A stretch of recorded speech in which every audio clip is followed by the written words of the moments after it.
between my fingers there and the yellow one. Yeah. That's it, perfect. Beautiful. Well done. All good. And you can pop those scissors in there. Good job. Thank you.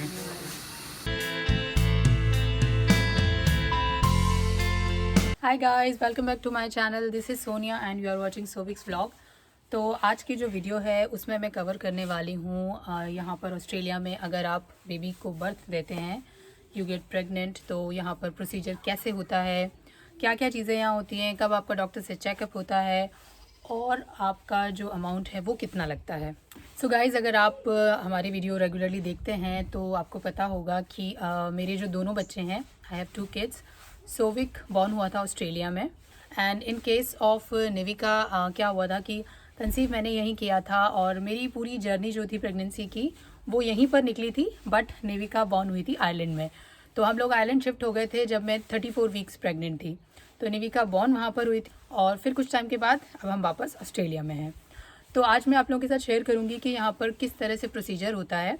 तो देखिए, सबसे पहली चीज़ तो मैं एक बात आपको बता दूं, काफ़ी लोगों के दिमाग में ये डाउट होता है कि अगर आपका जो बेबी है वो ऑस्ट्रेलिया में बॉर्न होता है तो क्या वो ऑस्ट्रेलिया का सिटीज़न होगा। तो देखिए, ऐसा नहीं है।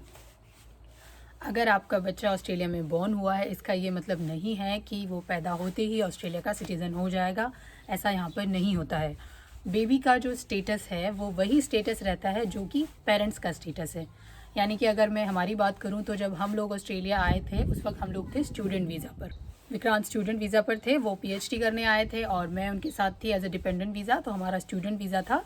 तो इसीलिए जब सोविक यहाँ पर बॉर्न हुआ था तो उसे यहाँ का कोई परमानेंट रेजिडेंसी या कोई सिटीजनशिप नहीं मिला था। तो ये तो क्लियर हो गया वीज़ा की बात। तो आई होप अब आपको क्लियर हो गया होगा कि ये बच्चा यहाँ बॉर्न होने से यहाँ का सिटीज़न नहीं हो जाता है। चलिए अब बात करते हैं कि यहाँ पर जो बेबी बॉर्न होता है वो किस तरह से होता है। यानी कि जब आप प्रेग्नेंट होते हैं तो जो आपकी केयर होती है वो किस टाइप से होती है, क्या आप चूज़ करते हैं। तो देखिए, एक चीज़ मैं बता देती हूँ कि यहाँ पर भी इंडिया की तरह होता है। जैसे इंडिया में होता है ना, पब्लिक हॉस्पिटल्स होते हैं और प्राइवेट हॉस्पिटल्स होते हैं। तो यहाँ पर भी पब्लिक हॉस्पिटल भी हैं, प्राइवेट हॉस्पिटल भी हैं। इनफैक्ट यहाँ पर जो है एक और सेंटर होता है, होम सेंटर, वहाँ पर भी बच्चे डिलीवर किए जाते हैं। अब ये आपकी चॉइस है कि आप क्या चूज़ करते हैं, आप पब्लिक जाना चूज़ करते हैं या फिर आप प्राइवेट जाना चूज़ करते हैं। वैसे मैं एक बात आपको बता देती हूँ कि मेरी जो दोनों प्रेगनेंसीज़ थी वो हमने थ्रू पब्लिक ही की थी। हमारे पास प्राइवेट हेल्थ इंश्योरेंस था, हमारे पास मेडी बैंक इंश्योरेंस था। यहाँ के पब्लिक हॉस्पिटल भी बहुत अच्छे होते हैं, प्राइवेट से किसी मामले में कम नहीं होते हैं, बहुत अच्छे होते हैं।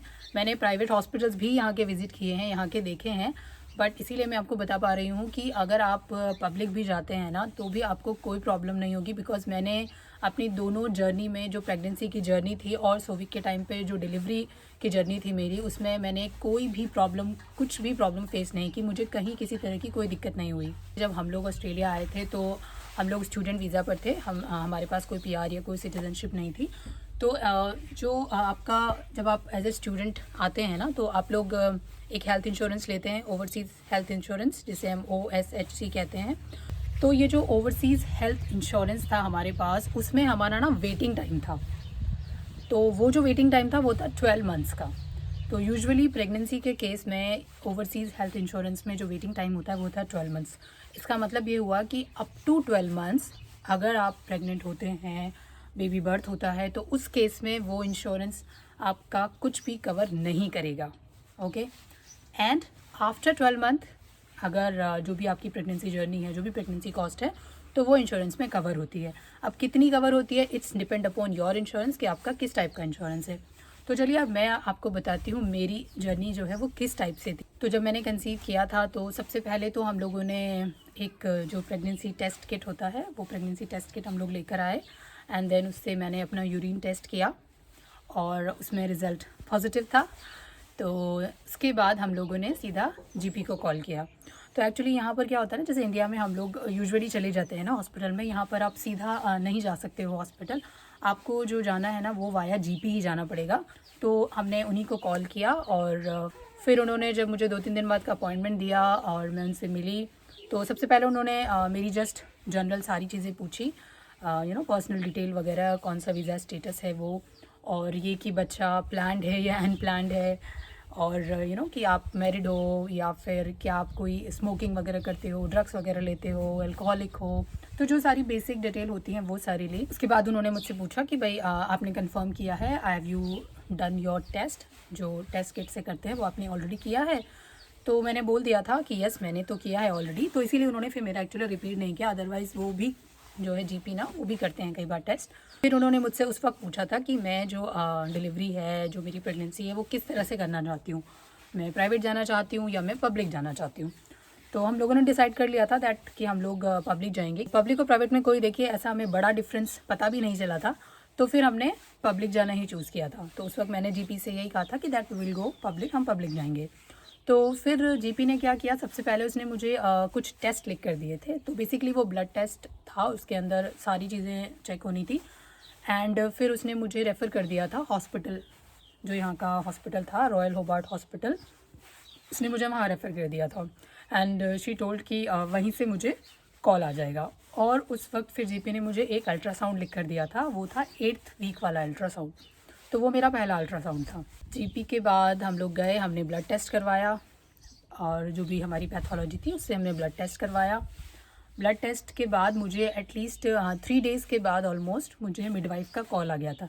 यहाँ पर जो प्रेगनेंसी केयर यूनिट्स होती है ना, वहाँ पर जो मतलब एक तो होता है डॉक्टर, और डॉक्टर के बाद जैसे हम बोलते हैं ना नर्सेस, तो ऐसे ही यहाँ पर उस प्रेगनेंसी वाली यूनिट में जो नर्सेज होती है ना उन्हें बोलते हैं मिडवाइफ। तो मुझे मिडवाइफ का कॉल आया और फिर उन्होंने मुझे हॉस्पिटल बुलाया। तो जब फिर हम लोग हॉस्पिटल गए एंड देन सबसे पहले हम मिडवाइफ से ही मिले थे, डॉक्टर से नहीं मिले, मिडवाइफ से ही हमारा अपॉइंटमेंट था, वहीं से हम मिले। तो मिडवाइफ ने भी वापस मेरी सारी बेसिक डिटेल्स ली एंड जो भी उनकी एंट्री में फिल करना होता है सारा फिल किया। उन्होंने फिर से मेरा यूरिन टेस्ट किया और मतलब सैंपल लिया actually, and then height, weight, सारी चीज़ें नोट की। एंड फिर उन्होंने जो है मुझे नेक्स्ट अपॉइंटमेंट जो है वो मेरा बुक किया, क्योंकि उन्होंने मुझसे पूछा पहले तो कि क्या मेरा जो अल्ट्रासाउंड है वो ऑलरेडी हो गया है पहला वाला, तो वो उस वक्त तक नहीं हुआ था। सो देन ये था कि अल्ट्रासाउंड के बाद मुझे जो है वापस आना था। तो फिर क्या था कि हम लोग जब अल्ट्रासाउंड हो गया उसके कुछ टाइम के बाद मुझे फिर से कॉल आया एंड देन हमारा फाइनल अपॉइंटमेंट था डॉक्टर के साथ। तो फिर उस टाइम पर जब हम डॉक्टर के पास गए तो एक्चुअली जो मेरी ब्लड टेस्ट जो मेरा पहले हुआ था ना उसमें मुझे हाइपोथायरॉयड आया था, तो इसीलिए मेरा जो अपॉइंटमेंट बुक हुआ था वो डॉक्टर के साथ बुक हुआ था। यूजुअली क्या होता है ना कि अगर यहाँ पर देखिए आपका सब कुछ नॉर्मल है, यानी कि आपका ब्लड टेस्ट नॉर्मल है, आपको कोई इश्यूज़ नहीं होते हैं, जैसे कि मुझे हाइपोथायरॉयड आया था, ऐसा अगर कुछ नहीं है, सब कुछ नॉर्मल है, कोई बीपी की प्रॉब्लम नहीं है, मतलब सब कुछ अगर आपका नॉर्मल रहता है ना, तो डॉक्टर्स से आपकी विज़िट होती नहीं है या फिर बहुत ही एक आध बार कोई मिलता है। अदरवाइज़ जो सारा टेक केयर है ना वो मिडवाइफ ही करती हैं। तो मेरे केस में ऐसा नहीं था, मुझे हाइपोथायरॉयड आया था, तो इसीलिए मेरा फिर डॉक्टर से अपॉइंटमेंट था। तो डॉक्टर से मैं मिली एंड देन उसने मुझे बताया कि थोड़ा सा ऊपर नीचे है। तो फिर उसने मुझे मेडिसिन लिख कर दी, प्रिस्क्रिप्शन दिया, और वो प्रिस्क्रिप्शन जो था ना सीधा ही जो भी मेरा नियरेस्ट मेडिकल स्टोर था वो उन्होंने वहीं पे पोस्ट कर दिया, वहीं पे ईमेल कर दिया था, और हम लोगों ने वहाँ से जाकर अपनी मेडिसिन कलेक्ट की थी। और फिर उन्होंने मुझे ये कहा था कि मुझे जो है ना एवरी 6 वीक में आना पड़ेगा विथ ये जो ब्लड टेस्ट है उसके साथ में, यानी कि मुझे अपना जो थायराइड था वो हर 6 वीक में चेक करना था। मतलब मेरा 6 वीक के बाद अपॉइंटमेंट था, तो एक तरह से कह लीजिए कि मुझे हर 4 से 5 हफ्ते के बीच में एक बार जाना पड़ता था पैथोलॉजी ब्लड टेस्ट के लिए, और फिर 3-4 दिन में उसका रिजल्ट आ जाता था। तो उसी के अकॉर्डिंग फिर मेरा अपॉइंटमेंट नेक्स्ट वाला मैं ऑलरेडी डेट पहले ही लेकर के रखती थी। मतलब ऐसा ही उनका प्रोसीजर होता है कि जब आपका अपॉइंटमेंट होता है ना तभी वो आपको नेक्स्ट 6 to 8 वीक के बाद की एक डेट दे देते हैं। तो ये जो मेरी पहली विज़िट थी उसमें मेरा फर्स्ट स्कैन भी हो गया था। तो फर्स्ट स्कैन में सब कुछ नॉर्मल था, बेबी की हार्ट बीट वगैरह सब कुछ ऑल गुड थी। तो इस वाली विज़िट में मैं 2 डॉक्टर से मिली थी बेसिकली। एक तो मैं मिली थी जो मेरे हाइपोथायरॉयड वाले डॉक्टर थे, थायराइड वाला, उससे मिली थी, एंड एक और जिसने मेरे अल्ट्रासाउंड की रिपोर्ट जो है वो मुझे रीड करके बताई थी। तो 2 स्पेशलिस्ट थे बेसिकली जिनसे हम लोग मिले थे। फिर उसके बाद ये था कि मुझे एवरी 6 to 8 वीक जो है वो हॉस्पिटल जाना पड़ता था। रूटीन जो भी मेरा ब्लड टेस्ट आया उसकी क्या रिपोर्ट रही, क्योंकि रिपोर्ट्स हमें नहीं मिलती थी एक्चुअली, रिपोर्ट ना सीधा ही हॉस्पिटल के पास जाती थी और मेरे जीपी के पास जाती थी। तो यहाँ पर क्या होता है ऑस्ट्रेलिया में, आपका नॉर्मल केसेस में ना वो आपको 3 अल्ट्रासाउंड लिख कर देते हैं। पहला होता है आपका 8th वीक वाला, फिर सेकंड आपका अल्ट्रासाउंड होता है 20th वीक वाला, और उसके बाद आपका अल्ट्रासाउंड होता है 36 वीक वाला। एक और अल्ट्रासाउंड होता है, वो होता है 10th से लेकर के 12th वीक के बीच में। वो जो अल्ट्रासाउंड होता है ना, वो बेसिकली डाउन सिंड्रोम का टेस्ट होता है। तो वो आपकी चॉइस होती है, आपके ऊपर होता है कि आप वो अल्ट्रासाउंड करवाना चाहते हैं या नहीं करवाना चाहते। तो हम लोगों ने एक्चुअली वो अल्ट्रासाउंड करवाया था, और उसी 12th वीक में वैसे यूजुअली आपको अगर आप बच्चे का सेक्स पता करना चाहते हैं ना, तो आपको पता चल जाता है। तो हमें भी उस अल्ट्रासाउंड में जो है ना पता चल गया था कि इट्स अ बॉय। एंड वो अल्ट्रासाउंड जो था वो हमारा सब कुछ नॉर्मल आया था, ऑल गुड था। फिर मेरा अल्ट्रासाउंड हुआ था 20th वीक में, और उसके बाद क्या था 20th वीक में ही एक्चुअली ना, वीक से पहले एक्चुअली 16th वीक जब मैं प्रेग्नेंट थी, तब उन्होंने मुझे डायबिटीज़ टेस्ट के लिए बोला था। 16th वीक में इसलिए बोला था बिकॉज मेरे फादर जो हैं, मेरे पापा, उनको डायबिटीज़ है। तो ये था ना कि भाई हिस्ट्री होती है तो फिर वो लोग थोड़ा अर्ली टेस्ट करवाते हैं। अगर आपकी ऐसे कोई हिस्ट्री नहीं है तो उस केस में वो 26वें वीक में नॉर्मली आपका टेस्ट करवाते हैं। पर मेरा उन्होंने जल्दी करवाया क्योंकि मेरे पापा को डायबिटीज़ भी है। तो उसमें एक्चुअली क्या होता है डायबिटीज़ टेस्ट में ना, कि वो पहले एम्प्टी स्टमक आपको चेक करते हैं, उसके बाद आपको ना एक ड्रिंक पिलाते हैं, फिर चेक करते हैं, फिर उसके 2 घंटे के बाद चेक करते हैं। तो वो थोड़ा लंबा प्रोसेस हो जाता है, 3-4 घंटे वाला। तो अनलकीली उसमें भी मुझे जेस्टेशनल डायबिटीज़ आई थी। तो फिर ये था कि भाई अब मुझे ना, मेरी जो विज़िट थी वो धीरे धीरे बढ़ गई थी डॉक्टर से। मुझे फिर 3 से 4 हफ्ते में डॉक्टर के पास जाना पड़ता था, क्योंकि फिर मुझे बट ये था कि मेरा जो ग्लूकोज लेवल था वो इतना ज़्यादा हाई नहीं था। तो इसलिए मुझे उन्होंने एक ग्लूकोमीटर दिया था चेक करने के लिए, और उसमें उन्होंने मुझे कहा था कि मैं जो है अपनी रीडिंग्स लूँ एम्प्टी स्टमक, ब्रेकफास्ट के बाद, लंच के बाद, यानी ब्रेकफास्ट के 2 घंटे बाद, लंच के 2 घंटे बाद और डिनर के 2 घंटे बाद। तो 4-5 इस तरह से उसमें एक बुक दी थी उन्होंने, छोटी सी मुझे एक्चुअली, उसमें मेंशन था, और उसमें एवरीडे नोट करूँ। तो बेसिकली ये उनके रिकॉर्ड के लिए था कि अगर किसी पॉइंट पर उन्हें लगता है कि मेरा जो रीडिंग है वो बहुत ज़्यादा आ रही है, बहुत हाई आ रही है, तो फिर उस केस में वो क्या करते हैं, इंसुलिन के शॉट्स देते हैं। बट टचवुड मुझे इतना ज़्यादा मेरा ग्लूकोज लेवल जो था वो हाई नहीं था। बट ये था कि मेरा जो है वो डायबिटीज़ आया था, जेस्टेशनल डायबिटीज़, इसलिए मेरा एक अल्ट्रासाउंड और बढ़ गया था। यानी अगर आपको नॉर्मल प्रेगनेंसी रहती है तो देखिए 20वें हफ्ते के बाद आपका सीधा 36वें हफ्ते में जो है वो आपका अल्ट्रासाउंड होता है। लेकिन मेरी जेस्टेशनल डायबिटीज़ थी, इसलिए मुझे एक अल्ट्रासाउंड और करना था, और वो करना था 32वें वीक में। ठीक है, तो ये एक एडिशनल अल्ट्रासाउंड मैंने किया था। शुरुआत में जब भी आपका अल्ट्रासाउंड होता है ना, उसके बेसिस पर आपको एक डेट मिल जाती है बेबी की डिलीवरी की। लेकिन फिर ये था ना कि मुझे जेस्टेशनल डायबिटीज़ भी आई थी। तो उस केस में क्या हुआ, फिर हॉस्पिटल वालों ने मुझे लास्ट में 1 वीक पहले ही एडमिट होने के लिए उन्होंने मुझे बोला था कि आप लोग को 1 वीक, मतलब उन्होंने मुझे डेट दे दी थी एक्चुअली कि इस डेट पर आपको इवनिंग में आकर ना हॉस्पिटल में एडमिट होना है। अब ये था कि लकीली उसी दिन जो है रात को ही मुझे थोड़ा कॉन्ट्रैक्शन से फील होने लगे थे। तो मैं इमीडिएटली डॉक्टर को मैंने कॉल किया था, एंड मैंने उसको बताया कि भाई ऐसे मुझे फील हो रहा है। इमरजेंसी केयर में यहाँ पर ना आप किसी भी टाइम पे जा सकते हैं। इफ़ यू आर प्रेग्नेंट तो प्रेगनेंसी केयर जो है वो आप किसी भी टाइम उन्हें कॉल कर सकते हैं 24/7, और 24/7 ही आप अलाउड हैं जाने के लिए। पहले हमने उनको 3-3:30 के आसपास कॉल किया था, और मैंने बताया उनको कि मैं क्या फ़ील कर रही हूँ, किस तरह से मुझे पेन हो रहा है। तो उन्होंने पहले बोला कि थोड़ा सा रुक कर देख लो, अगर स्टिल रहता है तो फिर यू कैन कम। 4-4:30 हमने दोबारा से कॉल किया एक्चुअली कि स्टिल इट्स सेम। तो फिर उन्होंने बोला कि ओके आप इमीडिएटली आ जाओ। तो हम लोग सारा बैग वैग पैक करके चले गए थे वहाँ पर। फिर उन्होंने चेक किया अच्छे से, जो भी उनकी मशीन्स वगैरह थी उनसे, सर्विक्स कितना ओपन हुआ है वो भी उन्होंने चेक किया। सब चेक करने के बाद उन्होंने बोला कि अभी टाइम नहीं आया है, तो अगर मैं चाहूँ तो मैं घर जा सकती हूँ। और मुझे वैसे भी उस दिन शाम को हॉस्पिटल एडमिट होना था, तो मैंने उनको बताया था। तो उन्होंने कहा ठीक है आप चाहो तो आप घर जा सकते हो, कोई प्रॉब्लम नहीं है। उन्होंने मुझे पेन किलर भी दे दी थी कि अगर ज़्यादा पेन होता है तो मैं ले सकती हूँ, अदरवाइज़ उन्होंने मुझे हीट पैक दिए थे।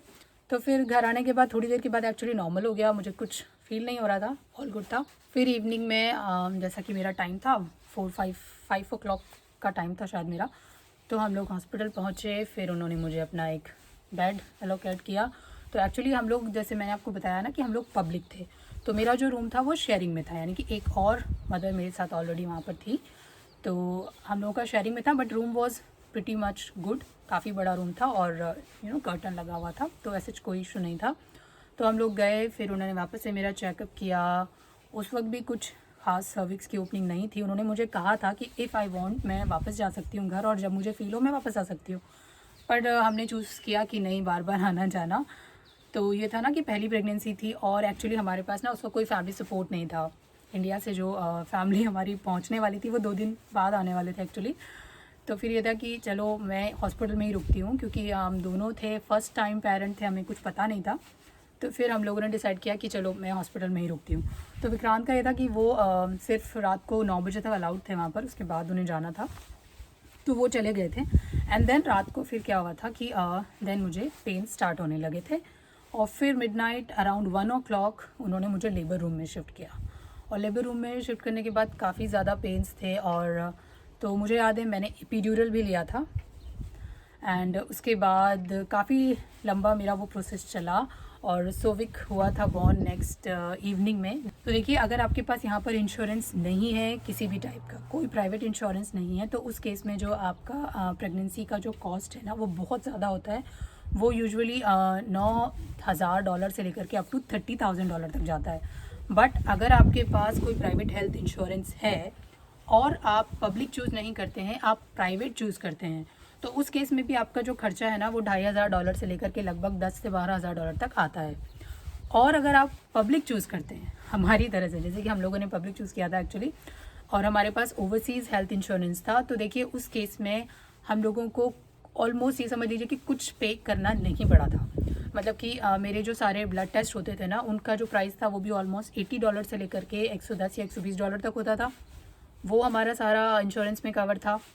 प्लस जो मैंने आपको बताया अल्ट्रासाउंड होते थे, तो वो सारे जो अल्ट्रासाउंड थे उनकी प्राइस भी जो थी ना वो 100 से लेकर के $400 तक के अल्ट्रासाउंड्स थे एक्चुअली, डिफरेंट टाइप के। जैसे मैंने आपको बताया ना, एक हमने एक्स्ट्रा अल्ट्रासाउंड करवाया था बेबी के डाउन सिंड्रोम टेस्ट के लिए, तो वो थोड़ा महंगा अल्ट्रासाउंड होता है। तो हमारे ये सारे अल्ट्रासाउंड भी जो है वो ऑलमोस्ट सारे ही हमारे हेल्थ इंश्योरेंस में कवर थे। देखिए बेसिकली खर्चा आपका किस किस का होता है, आपके सारे जो भी टेस्ट होते हैं ना, जो भी आपके ब्लड टेस्ट होते हैं आपका उनका खर्चा होता है, आपके जो अल्ट्रासाउंड होते हैं आपके उनका खर्चा होता है, आपकी जो डॉक्टर से विजिट होती है आपका उसका खर्चा होता है, आपका लेबर रूम का खर्चा होता है, अगर आप एपिड्यूरल लेते हैं आपका उसका खर्चा होता है, और आप जितने दिन हॉस्पिटल में रहते हैं ना आपका वो खर्चा होता है, या फिर अगर बेबी के बर्थ के बाद आपको किसी पेडिट्रिशियन की ज़रूरत है ना तो आपको उसका खर्चा होता है। तो ये बेसिकली मोटे मोटे खर्चे होते हैं। तो देखिए, अगर आपके पास ओवरसीज़ हेल्थ इंश्योरेंस भी है, आप स्टूडेंट वीज़ा पर हो और हेल्थ इंश्योरेंस है आपके पास, ओवरसीज़ हेल्थ इंश्योरेंस, और आप प्रेग्नेंट हो, अगर आपका वेटिंग पीरियड हो गया है 12 मंथ्स वाला, तो उस केस में अगर आप पब्लिक जाते हो तो देखिए आपका जो ये जो डिलीवरी का एक्सपेंस है, जो बेबी बर्थ का जो एक्सपेंस है ना, वो बहुत कम होता है, कुछ नहीं होता है। एंड बिलीव मी, जो पब्लिक हॉस्पिटल्स हैं ना, दे आर वेरी गुड, वो बहुत अच्छे से आपका केयर करते हैं। देखिए मेरा जो बेबी बर्थ था ना वो सिजेरियन था, मुझे लगा था कि सब कुछ नॉर्मल है, मेरी प्रेगनेंसी थ्रू आउट हेल्दी गई थी, मुझे कोई हेल्थ इशू, बॉडी इशू नहीं थे, कोई होता है ना, लोगों को बहुत सौ को मैंने सुना है वॉमिटिंग्स होती रहती हैं या फिर चलने में प्रॉब्लम होती है, वो बिल्कुल बेड रेस्ट पर होते हैं। मेरे साथ ऐसा कुछ नहीं था, मैंने लास्ट डे तक वर्क किया था, तो मुझे था कि शायद मेरी प्रेगनेंसी नॉर्मल होगी, बट अनलकीली वो नॉर्मल नहीं थी। Sovik was born caesarean. तो मैं 4 दिन तक हॉस्पिटल में रही थी, 5th डे में डिस्चार्ज हुई थी। तो मेरा पूरा हॉस्पिटल का स्टे कवर था, सारी जो भी डॉक्टर्स ने मेरा चेकअप किया वो कवर था, जो सी सेक्शन था वो भी कवर था, तो मेरी सारी प्रेगनेंसी कवर थी। पब्लिक के केस में मुझे कुछ नहीं देना पड़ा था, मतलब जो अमाउंट दिया, जैसे मैंने आपको बताया ना, हार्डली मेरा $200-300 लगा था टोटल प्रेगनेंसी के केस में, ठीक है, और मेरा कुछ नहीं लगा था। और जो भी क्लासेस होती हैं, अगर आप जैसे चाहें ना बच्चे के लिए आपको क्लासेस लेनी है, ब्रेस्ट फीडिंग की क्लासेस होती है या फिर पेरेंट्स से रिलेटेड क्लासेस होती है ना, कि बच्चों की टेक केयर कैसे की जाए, इस टाइप की कोई क्लासेस होती हैं, आप प्रेगनेंसी से रिलेटेड कोई भी क्लासेस लेंगे ना तो वो भी आपकी जो है आपके इंश्योरेंस में मोस्टली कवर होती हैं, आप ईजिली ले सकते हैं। बट येस, अगर आप प्राइवेट जाते हैं, इट्स योर चॉइस, तो उस केस में आपका खर्चा $10,000 से $12,000 तक आ सकता है। ये मैं आपको इतना रेंज क्यों बता रही हूँ, क्योंकि देखिए जैसे मैंने आपको बताया ना कि आपकी अगर देखिए आपका जो विजिट है वो डॉक्टर विजिट होती है, तो मेरे केस में भी जो मैं डॉक्टर से मिलती थी ना, एक हाइपोथायरॉयड के केस में और जेस्टेशनल डायबिटीज़ के केस में मुझे अलग से डॉक्टर से मिलना पड़ता था, तो एवरी विजिट जो डॉक्टर का खर्चा था ना वो $300 आता था। बट ये था कि इंश्योरेंस था तो मुझे पे नहीं करना पड़ता था। अगर आप पब्लिक चूज़ करते हैं तो देखिए थोड़ी सी कुछ परेशानियां हैं जो आपको हो सकती हैं। तो एक तो ये होता है, देखिए कि आपको जब भी डॉक्टर से विज़िट होती है ना, हॉस्पिटल जब भी आपकी विज़िट होती है तो आपको थोड़ा वेट करना पड़ता है, यानी कि ऐसा नहीं कि आप गए और आपको सीधा डॉक्टर मिल जाएगा। तो मेरे केस में भी यही था, मुझे कभी कभी आधा घंटा वेट करना पड़ता था, कभी कभी 1 घंटा मुझे वेट करना पड़ता था। तो पब्लिक के केस में ये ज़रूर होता है कि आपको वेट थोड़ा ज़्यादा करना पड़ता है। एंड सेकंड चीज़ क्या होती है कि देखिए अगर प्राइवेट आप जाते हैं तो आपका एक डॉक्टर फिक्स होता है, आपको हर बार उसी से मिलना होता है। बट पब्लिक के केस में क्या होता है ना कि ज़रूरी नहीं है कि आपको हमेशा एक ही डॉक्टर मिले, एक ही मिडवाइफ मिले, वो बदल भी सकते हैं, सेम भी रह सकते हैं। इट्स डिपेंड कि कितना रश है, कितने लोग विजिट के लिए आए हुए हैं, कितने लोगों का चेकअप है।